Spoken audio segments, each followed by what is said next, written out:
Welcome to Vitality Made Simple, the podcast that empowers you to feel younger longer and to enjoy the relationships in your life. I'm Dr. Debbie Osment, your host, and I sincerely thank you for joining me.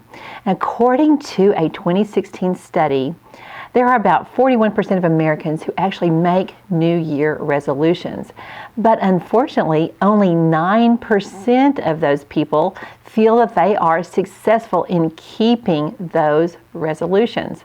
But it doesn't have to be this way. Because really that means that 91% of people who set a New Year resolution forget them by the end of the year. So I hope to raise your expectations today.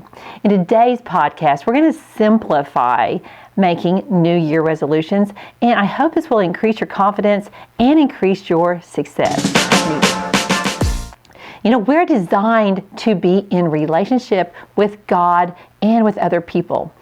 We want to be, feeling good and more energetic, clear-headed. All of that is a part of our relationships. Now, in this podcast, I always look at these bodies as merely our relationship vehicles. We're not going to live forever. Nothing can make us do that. But we want to really be alive while we're alive.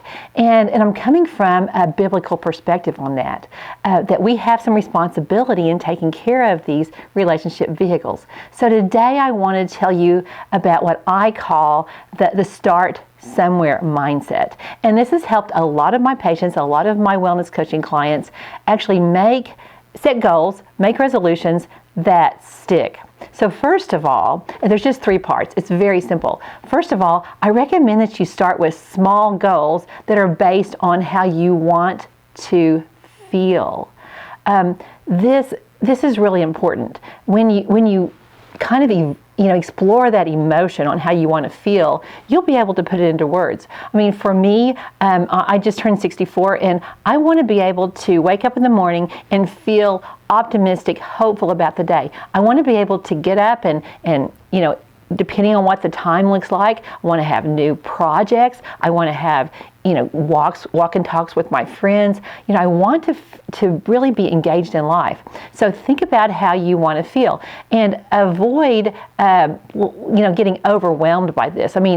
Define what you want, how you want to feel, and think about what you want to do.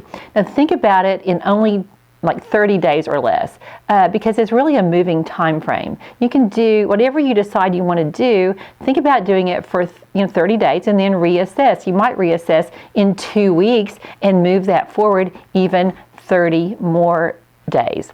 Now I want to give you a real life example in talking about the start somewhere mindset. I had a patient years ago, a wellness coaching patient, that I'm going to call Mandy. And she came in and she's like, Dr. Debbie, I am addicted to Dr. Pepper. And so, in my mind, that was really surprising. But when she told me that she would drink 8 cans of Dr. Pepper a day, I was pretty shocked because, in fact, that was almost the only liquid that she was drinking from morning to night. And Mandy knew that this addiction was really interfering with her life. She'd recently had lots of expensive dental work, including like root canals and crowns, big stuff. She was having digestive problems. She was gaining weight. She was outgrowing clothes. One of the things she said that she wanted to feel good in her clothes, and she didn't feel good anymore when she would go out with friends and family. And also her blood pressure was a little high, which was a new thing and likely due to this, chronic unintentional dehydration that I talk so much about that was caused by these caffeinated drinks all day long. But the problem was that she enjoyed drinking Dr. Pepper. Although she wanted to break the craving, this was a part of her life that she really enjoyed. So basically what we did was set some very small goals, what I call start somewhere goals, and helped her break it down. So the first step is always to think about how you want to feel and make it small, make small goals. She decided that she wanted to learn to replace the Dr. Pepper with some other liquids, but she didn't want to give up Dr. Pepper. And I thought that was a really good thing because it's just so drastic to go from 8 Dr. Peppers a day to 0. You don't want to make your goals add stress to your life. And you don't want to make whatever you're trying to give up become the forbidden fruit, because when it does, it will dominate your thoughts. So set some small goals. Think about how you want to feel. That's the first thing. And then second, put these goals into the SMART framework. Now, a SMART goal is simply a guide that simplifies goal setting. It's an acronym that stands for specific, measurable, achievable, realistic, and timely. Now, using this small acronym greatly enhances your odds of achieving a goal. It's amazing. It sounds too simple to be true, but it's really been proven. It helps you know like what next steps to take. So let's take Mandy's Dr. Pepper habit and put it into a SMART goal. Now, of course, it has to be well-defined and clear. This is what specific means in the SMART goal. So she wanted to break her addiction to Dr. Pepper. But she didn't say she wanted to totally eliminate Dr. Pepper from her life. She just wanted to not let Dr. Pepper control her life. Now, the goal also had to be measurable. She had to know where she started. She started with 8 12-ounce cans of Dr. Pepper a day. And, it's important to know, where you're moving from. Now, the goal also has to be achievable. For Mandy, again, this was not going cold turkey because that would not work for her. It was just too much a part of her life. It was such a habit for her to reach for a Dr. Pepper first thing in the morning. So I thought this was really great the way she did this. Now, it was realistic to start low and go slow. Her goal didn't include like pretending she didn't like Dr. Pepper. No, she still loved it. And her goal was timely. She decided to reduce her intake over a 12-week span, but she was going to take it in 30-day increments, of course. Now, she was going to reduce, and what she decided to do was reduce it by 1 can a week and just kind of go from there. So if we put it all together, her goal would look, something like this. I want to break my addiction to Dr. Pepper. That's specific.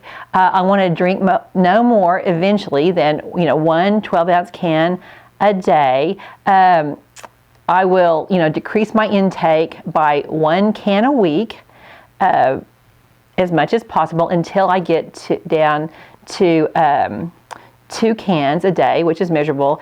And then she said that when I get to 2 cans a day, I want the option to dilute and to taper more slowly. So that's, we're talking about 8 cans over 12 weeks. So that's how it worked out for her. Now that's achievable and realistic. She said, I'm going to give myself 12 weeks to achieve this goal. That's timely. The great news is that she did it. I mean, she knew that she wouldn't be without it. And so by the time she got to like 11 weeks, she was diluting 1 Dr. Pepper over several hours a day. She liked it early in the morning. And then she started replacing it with water, and she felt so much better. Her blood pressure equalized. She started just naturally losing some weight because, for one thing, she felt better just being more hydrated, and so she would feel like getting out and taking a walk. So it's just great. She put that goal into a SMART goal, and that gave her a nice framework for dealing with it. So thirdly, the third thing that I think is part of this start somewhere mindset is to give yourself grace. It's totally okay to modify your resolution. You're the boss of your vitality. You're the boss of your health span.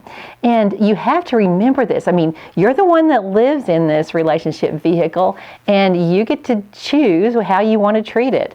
If you realize down the road that your goal was not exactly what you wanted, it's totally fine to pivot and to modify that goal. And of course, I think in this, it goes without saying, do not compare yourself with anybody else. Never compare yourself to anyone else, and don't let anyone else compare you. I don't know who said it, but comparison is really the thief of joy. And we want to invite as much joy into our lives as possible.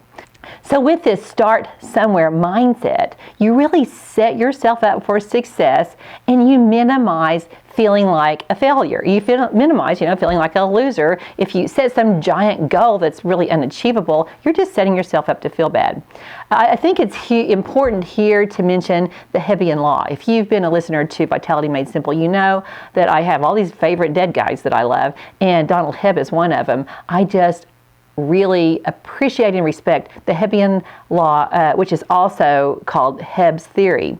Now, when I was in wellness coaching training at Mayo Clinic, the mantra there was, what fires together, wires together. And that is a very powerful statement. What fires together, wires together. Now, I assumed that Mayo Clinic had figured that out, but I was wrong. Later in my research, I realized that the credit actually goes to a Canadian named Donald Hebb, who was a pioneer in behavioral neuroscience. He lived from 1904 to 1985. So part of my lifespan, which is pretty exciting. Basically, the Hebbian Law says neurons that fire together wire together. So in other words, the more you dwell on something, or the more you think a certain thought, the more that thought becomes permanent. So, as you think something over and over and over, whether it evokes emotion, whatever that thought is, that becomes more automatic in your brain. Think about, learning a song or a jingle. That's what fires together, wires together. So it's really important to be intentional when it comes to vitality. You have to manage your thoughts, and you have to keep out that negative self-talk. You have to focus on telling yourself what you really want to believe, what you believe. You have to tell yourself the truth. So when you fail to meet a goal, you don't want to be like, well, I'm a loser. No, you want to be like, well, okay, how do I modify this goal? And that will help you increase your confidence for future goals. Life is all about learning to adapt to different situations. As we get older, things change, relationships change, and you want to be resilient to be able to adapt to that. You don't want to ever perceive yourself as a failure. According to Donald Hebb, when the axon cell A is close enough to excite the axon cell B in a repetitive and persistent way, then some type of growth process or metabolic change actually takes place so that in both cells, so that the efficiency of the activation between the cells increases. So, that's the big, $10 way of saying what fires together, wires together. In other words, there's a real metabolic change that happens with what you think over and over. If we could dissect the brain, we would see that things look differently based on what you're thinking. That is why I believe it's just so important to develop a start somewhere mindset, and to give yourself grace. You may need to start over, and you don't want to set yourself up for failure. I think in our world, setting ourselves up for failure or with unachievable goals is very common. People often do what they think they should do. They think what other people think they should do, but you don't want to do this. It might be normal to set goals and then forget them by the end of the year. As I said earlier, that's what 91% of the people who set goals do. They forget them, within 12 months. But even though that's normal, we want to resist normal here at Vitality Made Simple. Remember, normal is defined as the usual or the regular pattern. And normal may be what's typical in the world. And there's a lot of things typical in the world at this time that we don't want to be. Normal is what becomes familiar. So that's why you have to be intentional about this. Normal is not good. Consider what normal is in our world. It's dehydrated, irritated, constipated, frustrated, overscheduled, overstimulated, undernourished, underrested, and totally stressed out. We don't want to be normal. We want to use these awesome brains that we've been given to live optimally. Remember, Simplify your goal by starting with the Start Somewhere mindset. Use small goals that are based on how you want to feel.